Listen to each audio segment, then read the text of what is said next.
Oi, turma. Vamos aqui para mais uma aula nossa da disciplina de Geologia Aplicada à Engenharia Ambiental. E na aula de hoje a gente vai falar sobre intemperismo. E aí essa nossa aula está dividida em duas partes.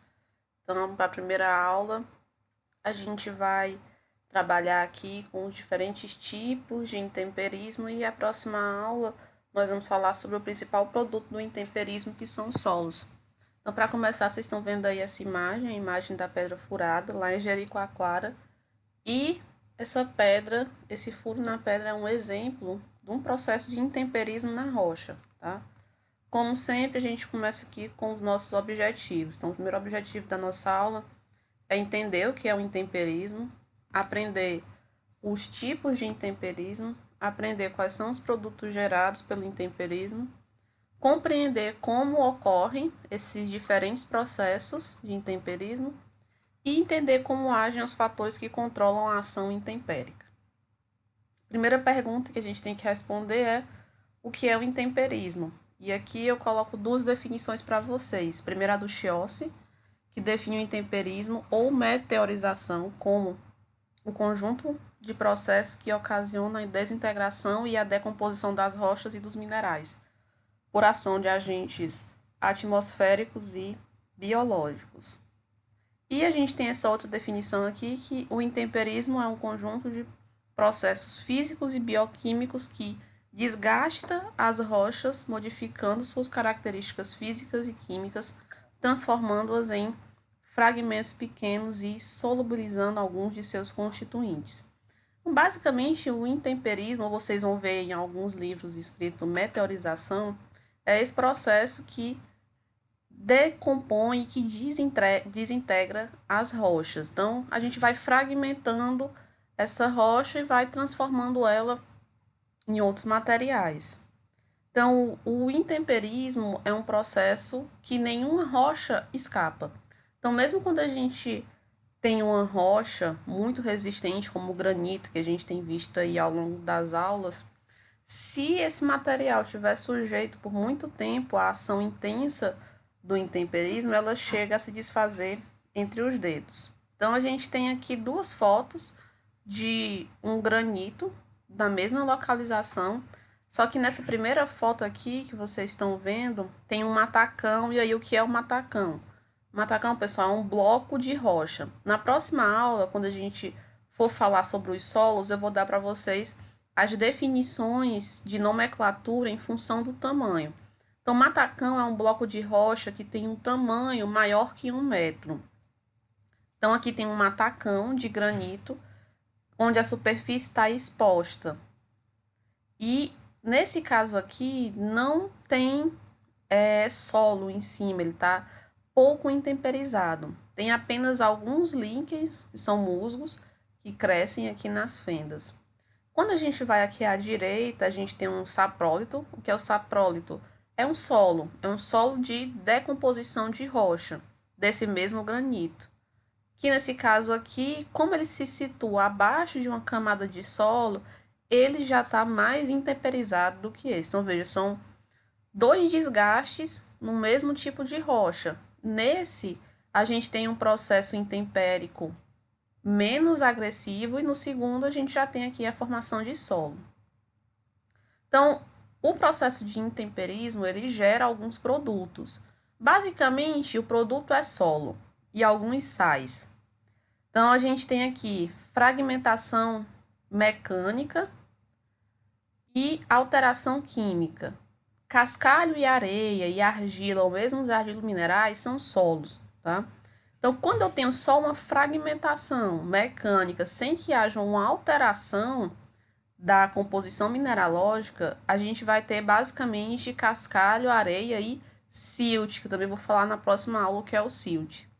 E quando eu tenho uma alteração química que modifica o mineral, aí a gente tem a formação das argilas. E quando a gente tem esses processos de intemperismo, eu posso ainda gerar alguns sais dissolvidos. A gente tem basicamente dois tipos de intemperismo. Intemperismo químico, e aí ele ocorre quando os minerais de uma rocha são quimicamente alterados ou dissolvidos, como eu acabei de falar, é quando eu tenho uma alteração do mineral. Nesse caso, eu tenho a formação de argilas. E eu tenho o intemperismo físico, que é quando ocorre uma desintegração da rocha por processos mecânicos. E aqui eu não mudo a composição química da rocha. Então só fragmentos dessa rocha que vão sendo transformados aí, por exemplo, em cascalhos e areias. O intemperismo físico, como eu falei, é a desagregação das rochas. Então, aquela imagem que eu mostrei para vocês inicialmente, da pedra furada, é um processo de intemperismo físico. Eu tenho uma separação dos grãos minerais que antes eram juntos, ou seja, coesos, e aí eles são fragmentados. A rocha inalterada é transformada em um material descontínuo e friável. Então, aqui a gente tem dois exemplos. Aqui, esse trecho foi intemperizado, mas o restante da rocha ele continua aqui. Nesse caso aqui, eu tenho vários fragmentos que se fizeram a partir da rocha. Então, começando aqui pelo intemperismo físico. Existem algumas causas, né? Os agentes causadores do intemperismo. Primeiro que a gente vai ver aqui são as variações térmicas, expansão quando a água congela nas fissuras, impacto da água, abrasão, e aí pode ser por partículas sólidas na água, no vento, ou mesmo a ação de geleiras, alívio de pressão, aí surgem fissuras na parte exterior menos confinada, ação da gravidade, cristalização de sais. E ainda a gente pode ter o acunhamento de raízes. Começando aqui com variações térmicas. Então, quando a gente tem variações de temperatura, mesmo ao longo do dia e da noite, ou nas estações do ano, existe uma variação do volume da rocha. Então, essa rocha, ela se dilata. Então, ela dilata e contrai. E esse processo de dilatação, ele pode gerar fragmentação dos grãos minerais e enfraquecimento das rochas. Então, esse processo, como eu disse, a rocha se desloca, ou seja, ela expande, depois ela retrai. Nesse processo, a gente pode ter aí a fragmentação da rocha. Congelamento de água em fissuras. O que a gente tem está aqui apresentado. Opa!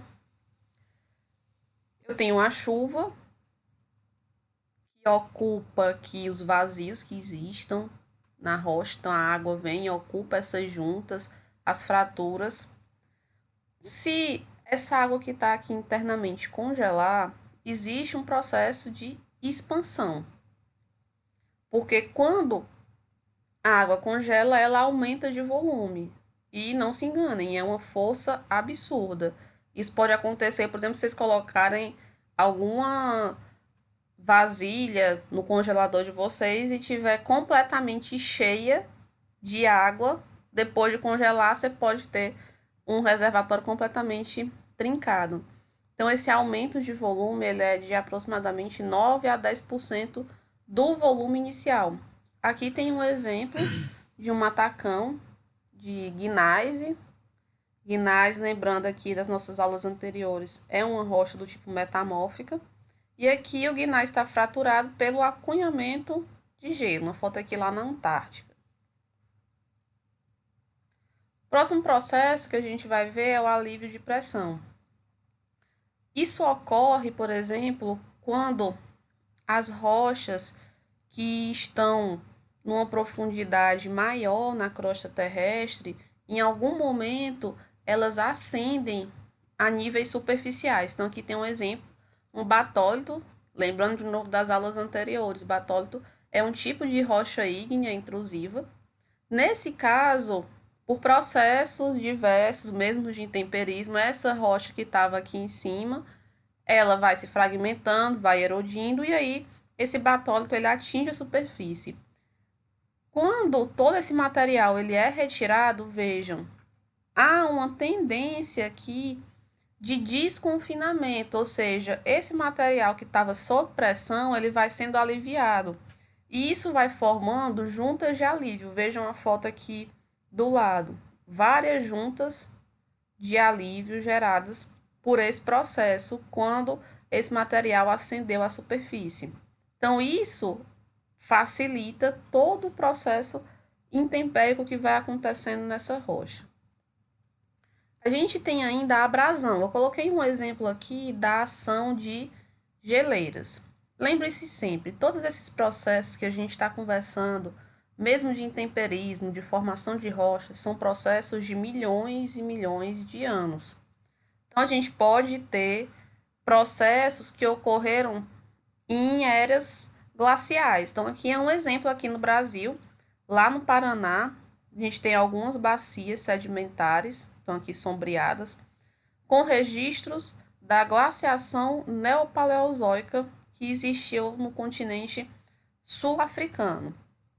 Aqui é uma rocha que fica lá no Paraná. Vejam, essas rochas, ela tem aqui sulcos, estrias. Então, esses sulcos, essas estrias, podem ser gerados por um arrasto de um iceberg. Então, vocês estão vendo aqui, como eu disse, esses sulcos, essas estrias que são formadas, por exemplo, no processo aqui, onde esse material, em algum momento, ele teve aqui na sua superfície com água congelada. O processo aí das nossas eras glaciais. Então, a gente teve uma aula sobre tempo geológico e aí a gente conversou sobre isso, que o clima do planeta passou por diversas eras totalmente diferentes até a gente chegar no que existe hoje. O próximo processo é a cristalização de sais. Então, certas águas que circulam nas rochas contêm solução com sais e aí esses sais podem se infiltrar nas rochas. Quando ocorre um processo de evaporação, os sais podem ser precipitados. E aí esse processo de cristalização dos sais pode gerar pressão. Aqui tem um exemplo, esses fragmentos, esses vazios na rocha são ocupados por sais, e aí esse processo pode gerar fragmentação da rocha. Essa ação é mais comum em regiões costeiras, onde as aberturas nas rochas, elas são preenchidas pela água do mar, que é rica em sais, durante ressacas marinhas. Acunhamento de raízes. Então, acunhamento de raízes é o processo de crescimento dessas raízes nas trincas e juntas das rochas. Então, aqui tem um exemplo, lá em São Paulo. Isso acontece quando as raízes vão quebrando, fragmentando nesses espaços a rocha. Então, aqui é um exemplo de raízes num tipo de rocha ígnea, que elas estão adentrando as fraturas e forçando a rocha a quebrar-se. Além disso, esse processo ele gera caminhos preferenciais de passagem da água. Se a gente observar aqui, vão se formando rochas com superfícies mais arredondadas. Nesse caso, isso acontece pela tendência que tem do intemperismo atacar os vértices, as arestas. Então, vai tendo uma suavização das formas mais angulosas originais quando fissuras e fraturas aproximadamente planares formam os blocos no processo de desagregação da rocha original. Então, é comum que aconteça isso nos diversos tipos de processo, mesmo em temperismo físico ou químico. A gente vai tendo uma tendência maior de arredondamento, a quebra dessas arestas. Então, o intemperismo físico, ele causa uma progressiva subdivisão da rocha, e isso aumenta a superfície que é exposta aos agentes intempéricos. Isso também acontece no intemperismo físico. Agora eu quero que vocês prestem atenção aqui no conceito de superfície específica. Normalmente, quando a gente tem aulas presenciais, eu falo de superfície específica com um cubo mágico. Vejam, a gente tem aqui um bloco de rocha de 1 metro por 1 metro por 1 metro, volume 1 metro cúbico. Nesse caso, se a gente somar todas as áreas superficiais, eu vou ter aqui 6 metros quadrados. Eu tenho aqui 1 metro, 2, 3, 4, 5, 6 metros quadrados. Com o processo de intemperismo, ruptura e ao longo das fraturas, essa rocha vai se fragmentando. Nesse caso, agora, eu tenho todas essas áreas aqui que antes elas não existiam. Ou seja, eu aumento as superfícies de contato. Nesse caso aqui, quando eu fragmentei esse bloco em 8, a gente vai ter uma superfície específica aqui de 12 metros quadrados, ou seja, eu aumento a superfície específica, ou seja, eu tenho mais áreas de contato e mais áreas para sofrerem a ação dos agentes intempéricos. Então, é um processo, vejam, contínuo, tá? Quanto menor o fragmento para um mesmo volume, maior vai ser a minha superfície específica. Então, superfície específica é a relação entre as áreas da superfície e o volume do material. Então, vejam, para um mesmo volume aqui, onde eu tenho um bloco inteiro e no outro tem um bloco fragmentado, para um mesmo volume, a minha superfície específica aqui ela é muito maior do que nesse meu primeiro bloco intacto. Aqui são alguns exemplos, de processos de intemperismo físico. A gente tem aqui esfoliação, intemperismo em casca de cebola, desagregação por termoclástica. Aqui a gente tem a junta se alarga e se retrai por mudanças de temperatura. Desagregação por crioclástia. Aqui a gente tem talos, que é um depósito de sopé. E uma junta aqui que, por exemplo, ela é largada pelo congelamento. E aqui a ação da raiz de uma árvore, que a gente acabou de ver. O próximo processo que a gente vai ver são os processos que levam ao intemperismo químico. Nesse caso, são transformações dos minerais que estão em desequilíbrio através de uma série de reações, transformando-os em minerais mais estáveis ao novo ambiente. Ou seja, existe uma transformação desse material para que ele se adeque ao ambiente a qual ele está localizado, local onde aquela rocha está. Bem, tem como condição fundamental a presença de água e a temperatura, que sejam favoráveis ao desenvolvimento das reações, transformando os minerais primários da rocha original em minerais secundários. Para que ocorra o intemperismo físico, a gente tem basicamente esse processo. Eu tenho um mineral qualquer. Esse mineral, denominado mineral primário, ou seja, era um mineral que existia antes na rocha dura. Por exemplo, quartzo, feldespato, mica. Mais alguma solução de alteração. Exemplo, a água da chuva, carregada de elementos, substâncias que estejam dissolvidas. E aí, essa água se infiltra, percola pela rocha. A partir daí, a gente tem um processo de transformação. Eu vou ter agora um mineral que a gente denomina secundário. Ou seja, ele é formado pela recombinação de íons durante a reação do intemperismo. Os principais que a gente vai ter, que eu vou mostrar aqui para vocês, é a goethita, a gepsita e os argilominerais. E a gente vai conversar um pouquinho sobre os argilominerais. E a gente tem uma solução de lixiviação, ou seja, a água que percolou e aí ela é modificada por essas reações que ocorrem e ela caminha levando novos materiais geológicos e aí atinge um aquífero ou um rio até voltar à superfície. Aqui tem duas imagens, pessoal. Um é um granito intacto, sem sofrer processos de intemperismo. E aqui do lado, a gente está vendo um granito intemperizado. Nesse caso aqui, a gente já tem a formação de novos minerais, por exemplo, argila, goethita. E aí, nesse caso aqui, o quartzo, a gente já conversou também sobre isso, ele é um mineral mais estável. Ele não é atacado por esses processos de intemperismo. Então, o granito, a gente sabe que o granito é uma junção de vários minerais E aí cada um desses minerais, eles se decompõem em diferentes processos, em diferentes fases, em diferentes tempos.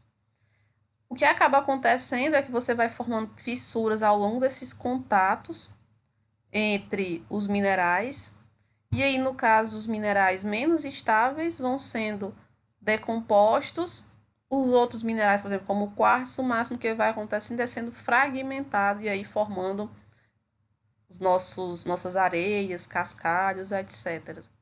Dê uma olhada aqui nessa imagem, é uma fotomicrografia de um feldspato.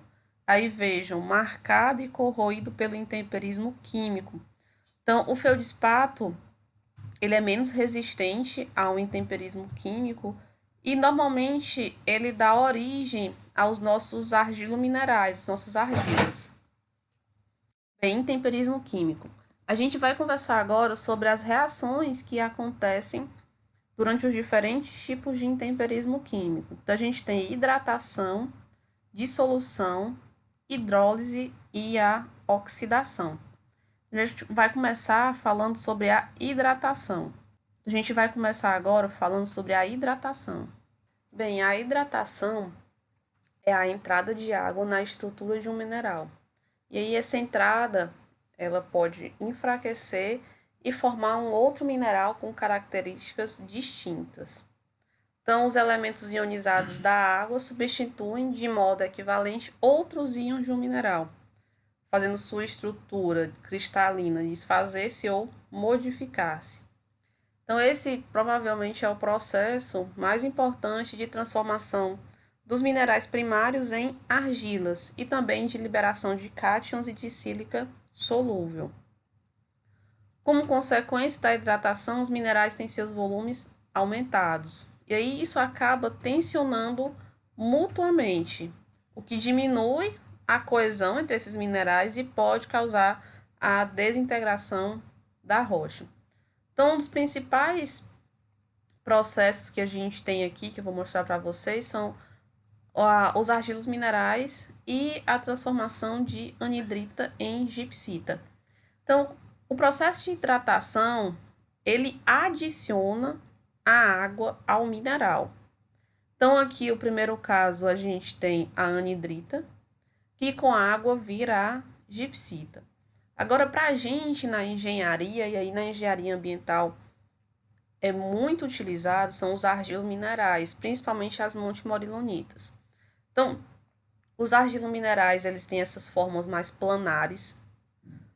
Os argilominerais são os minerais que formam as argilas. Então, os principais que a gente tem são as caulinitas, as elitas e as montemorilonitas. Os grãos de argila, eles são tão pequenos, que eles se confundem com o próprio mineral. E essas argilas, elas têm uma atividade elétrica. Então, a superfície da argila ela é carregada negativamente. O que acontece? Essa carga negativa atrai os polos positivos das moléculas de água. E aí, essa água que fica aqui em contato com a argila, pessoal, ela não sai. Então, a não ser que você coloque essa argila em temperaturas altíssimas, aí você consegue fazer com que essa água evapore. Não sendo essa água presente ali no argilo mineral, ela está sempre lá. E aí, por que que os argilominerais são importantes na engenharia ambiental, por exemplo? Então, quando a gente tem áreas contaminadas, e aí deixa eu fazer aqui o espaço, aproveitar o desenho aqui. Então, imagine o seguinte, eu tenho uma determinada indústria, um aterro aqui, e aqui embaixo eu tenho um aquífero.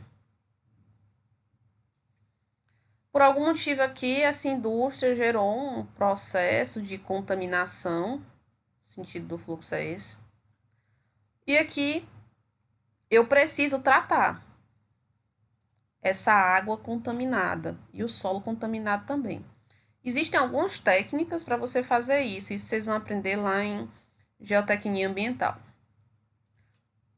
Um processo, por exemplo, é a construção de uma barreira reativa. Essa barreira reativa pode ser feita de argila, porque a argila é carregada negativamente. Dependendo do tipo de contaminante que eu tenho aqui, o que acontece? Quando esse contaminante passa por essa barreira que eu criei aqui de argila, esses íons negativos na superfície, esses íons não, essa carga negativa na superfície do mineral argílico, ele funciona como uma atração para os íons de contaminantes.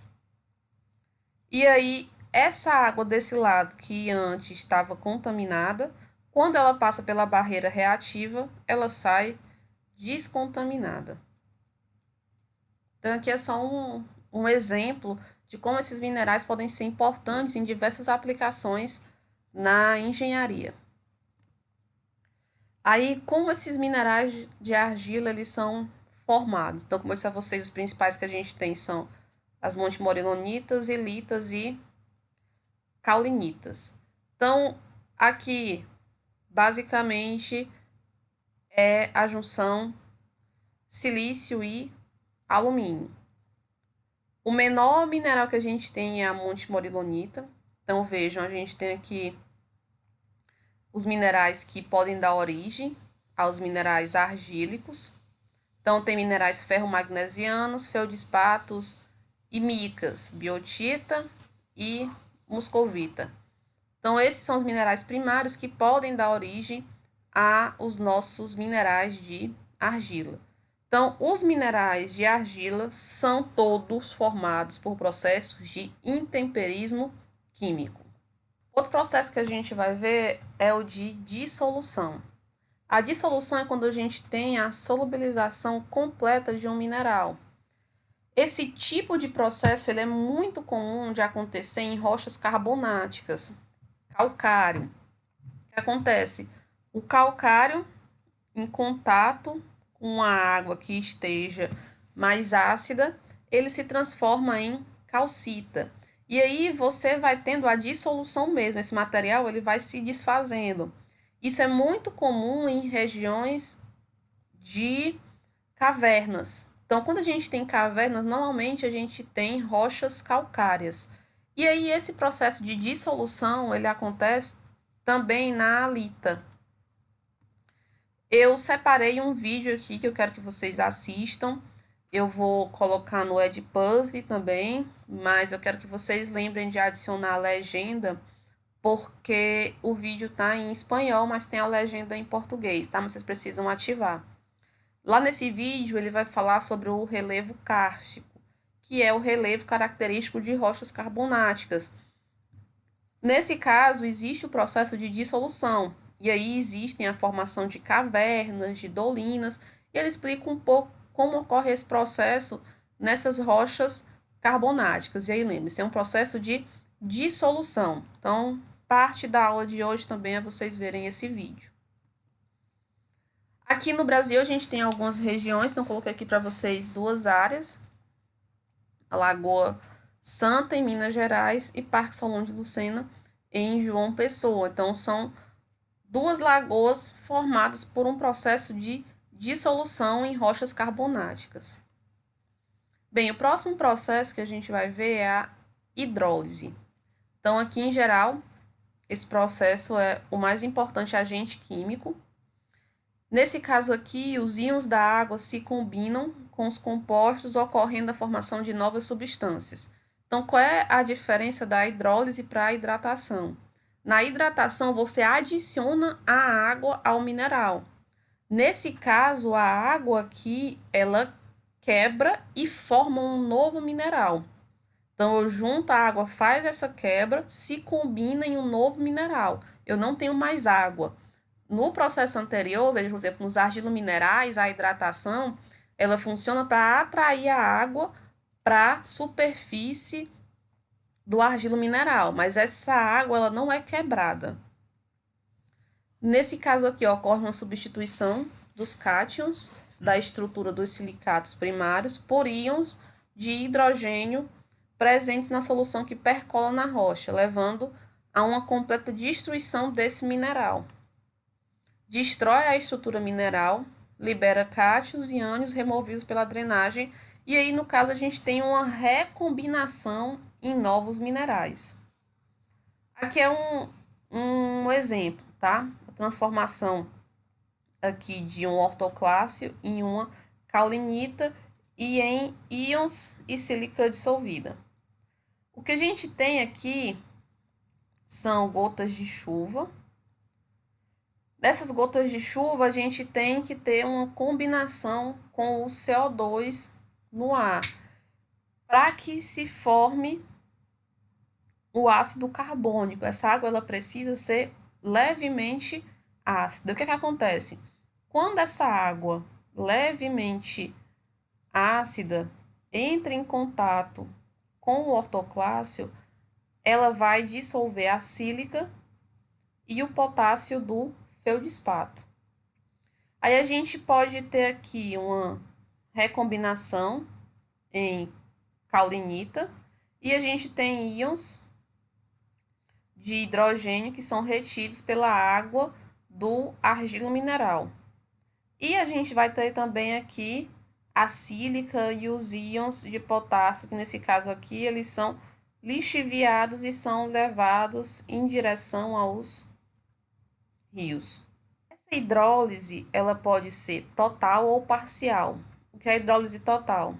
100% da sílica e do potássio, eles são eliminados. Então, as soluções, elas permanecem diluídas em condições de alta pluviosidade, que é como se a gente tivesse basicamente toda a rocha desfeita. Na hidrólise parcial, parte da sílica permanece no perfil e o potássio ele pode ser totalmente ou parcialmente eliminado. Se for o potássio for totalmente eliminado, aí a gente tem a formação da caulinita. Se for parcialmente eliminado, desculpa, a gente tem a formação da esmectita.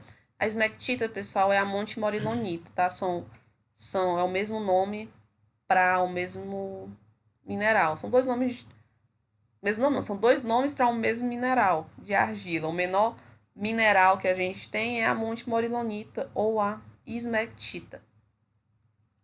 Outro processo de intemperismo químico é o processo de oxidação. É um processo muito comum de decomposição. Nesse caso, os minerais se decompõem facilmente pela ação oxidante do O2 e do CO2, que são dissolvidos na água, resultando aí em hidratos, óxidos e carbonatos.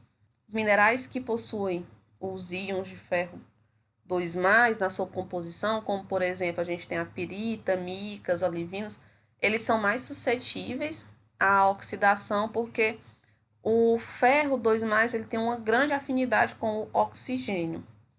Então, quando, por exemplo, a pirita ela é oxidada, a gente tem o ferro 2+ para ferro 3+, que aí ele se hidrata com uma relativa facilidade e vai formar a limonita e libera também o enxofre, que se combina com a água e produz uma solução fraca de ácido sulfúrico.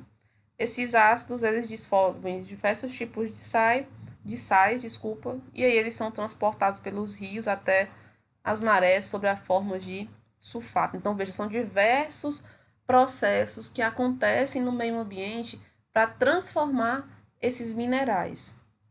Aqui é um exemplo do piroxênio que é transformado em goetita. Então, o piroxênio que é rico em ferro libera a sílica e íons ferrosos para a solução. Esse ferro ele é oxidado por moléculas de água e aí ele se combina com a água, precipitando os produtos ferruginosos. Nesse caso aqui, a goetita. Aqui é o processo explicado de uma forma um pouco mais detalhada. Então, a gente tem a água da chuva, de novo, levemente acidificada.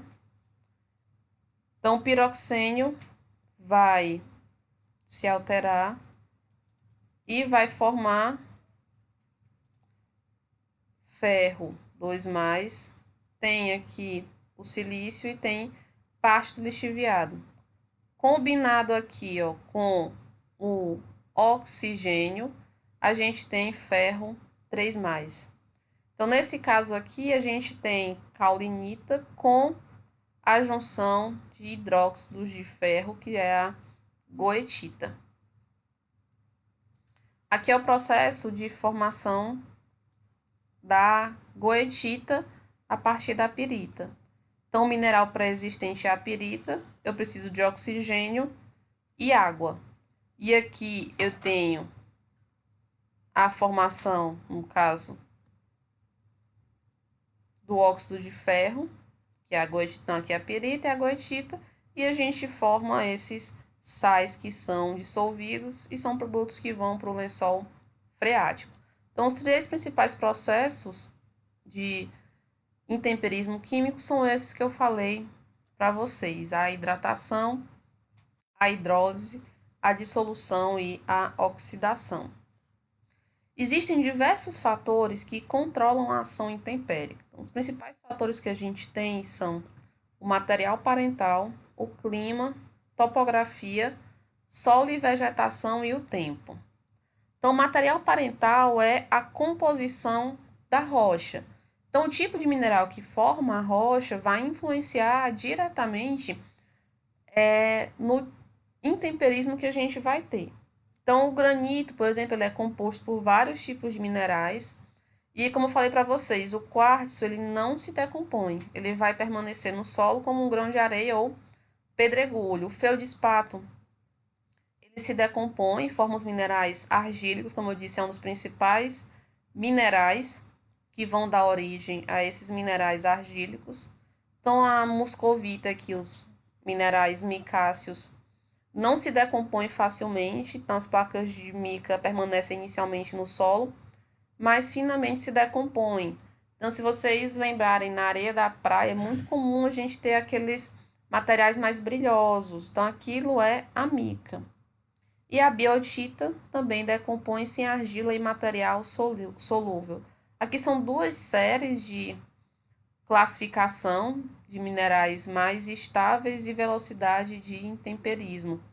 Então, que o quartzo, mesmo os argilominerais, depois de formados, dificilmente eles são decompostos, tá? E aí, se a gente for para cá, a halita, que é o sal, é pouquíssimo estável, e aí tudo isso tem a ver com o processo de cristalização. Então, o quartzo é um dos últimos minerais a se cristalizar durante o resfriamento das rochas.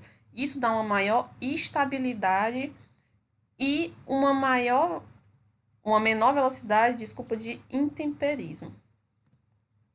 Bem, aqui é um outro quadro que também mostra a estabilidade dos minerais e os produtos que são formados. Então, aqui a gente sai de minerais com velocidade de intemperização mais estável, ou seja, demora aqui muito mais tempo para acontecer e aqui menos estável. Então, os minerais estão ordenados aqui dos mais estáveis, os óxidos de ferro, alumínio e quartzo, até menos estáveis e que são normalmente mais escuros.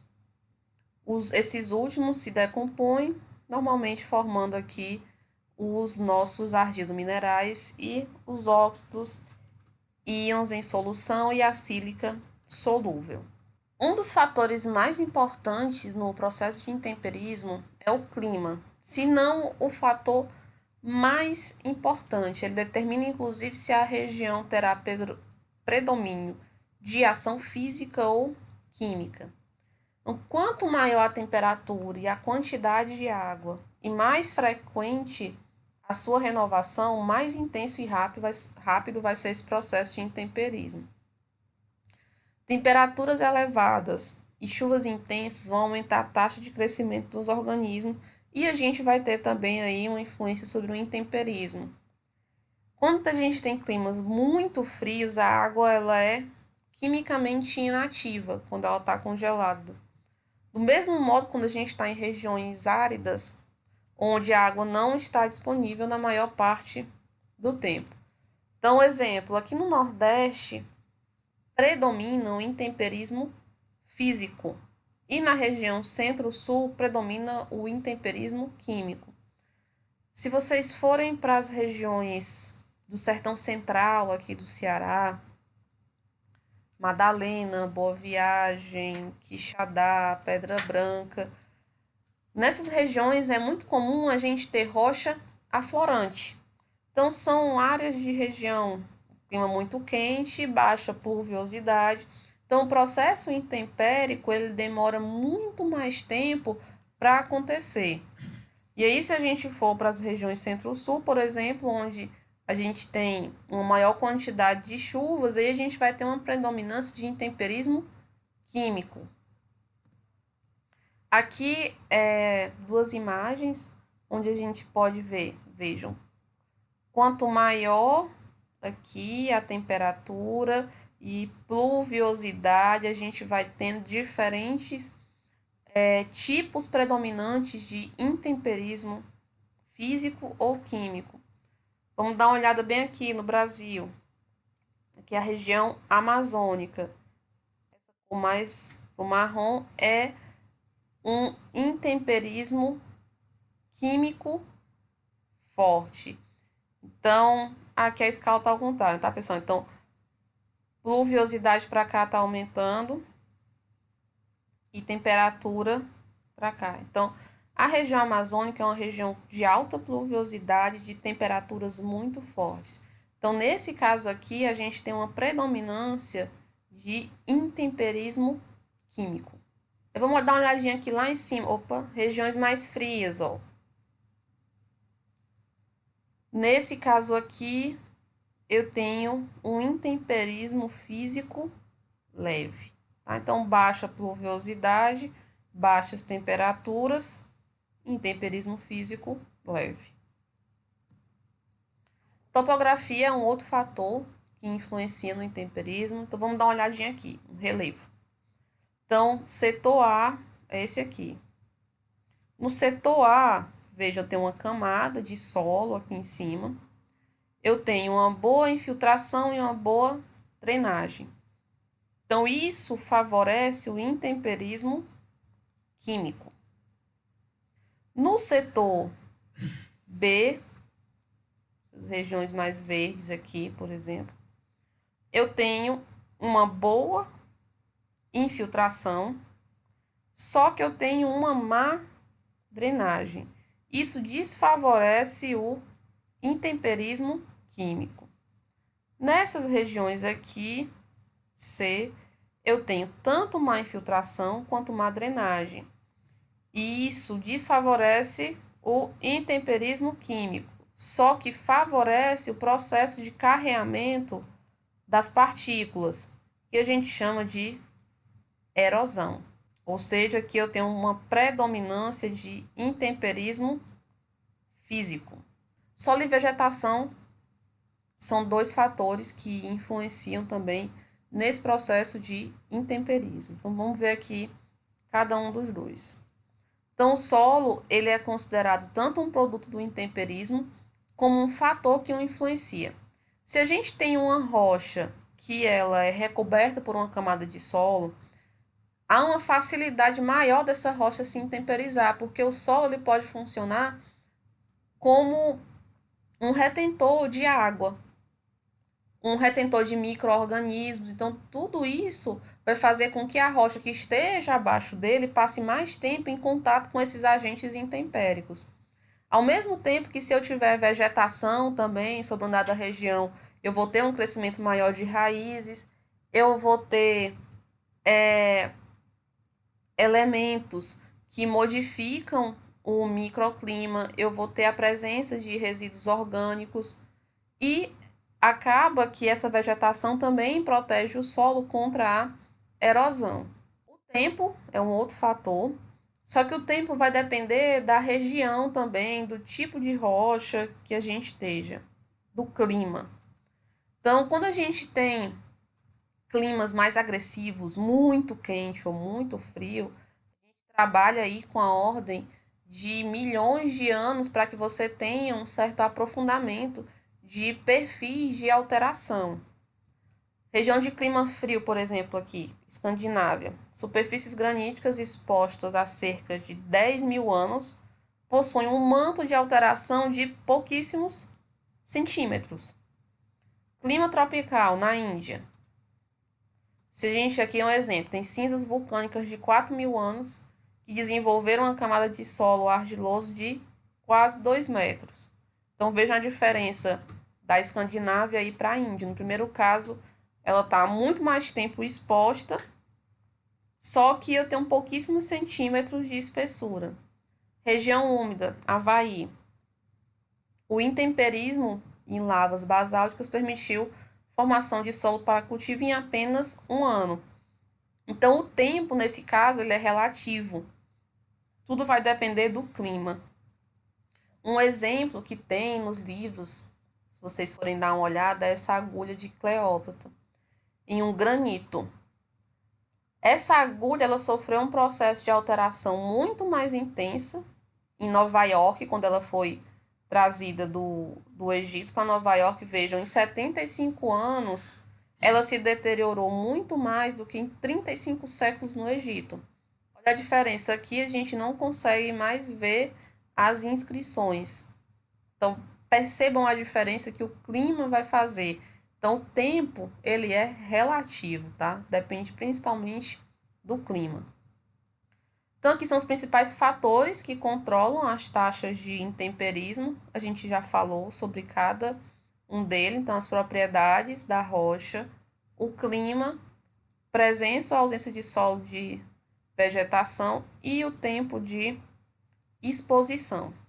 A gente pode ter ação ao mesmo tempo do intemperismo físico e químico. Vou mostrar aqui para vocês alguns exemplos. Então, a gente vê a rocha aqui fragmentada e mesmo acima dessa rocha já uma alteração da coloração do material, que pode indicar um intemperismo químico. Aqui a mesma coisa, a gente tem fraturas, fragmentos e a ação de água nessa rocha, atuando tanto em intemperismo físico quanto químico. Aqui é um exemplo de matacões em solo, então são esses blocos de rocha. Então, esse material aqui, que parece um material mais argiloso, junto com essas rochas, esse material mais argiloso indica o intemperismo químico e essas rochas fragmentadas indicam o intemperismo físico. Bem, o principal produto que a gente tem do intemperismo são os solos. Então, a próxima aula sobre intemperismo, a gente vai conversar um pouco mais sobre esse produto do intemperismo, que é de grande importância para a gente na engenharia. Bem, voltando aos nossos objetivos de aprendizagem para encerrar a aula.